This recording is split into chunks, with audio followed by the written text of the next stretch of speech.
aganira ku rucaca n'ikimera kitubonekaho hano iwacu aho dutuye hose twitwa tugisiribanga ariko nyamara tugisiribanga ariko gifite akamaro cyane.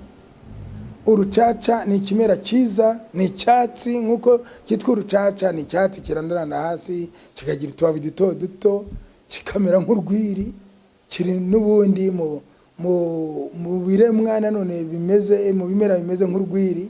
Uko kimeze rero urucaca rufite akamaro kanini cyane mu bijyanye no kuba tudafite apeti, kubura apeti, yaba umwana yaba umugabo yaba umugore yaba umusore yaba umusaza umukecuru, buri wese agomba gukoresha urucaca rukamugira akamaro. Igihe rukoresha kuri gahunda rukoreshwa utubabi twatwo gusa niko dukoreshwa, hanyuma ukagira apeti ugashobora kurya ibyo utarya ukabirya, ukagira umudendezo wo mu gifu cyawe no kugira ibyo utamira bikugira umumaro mu mubiri ukabyibuha.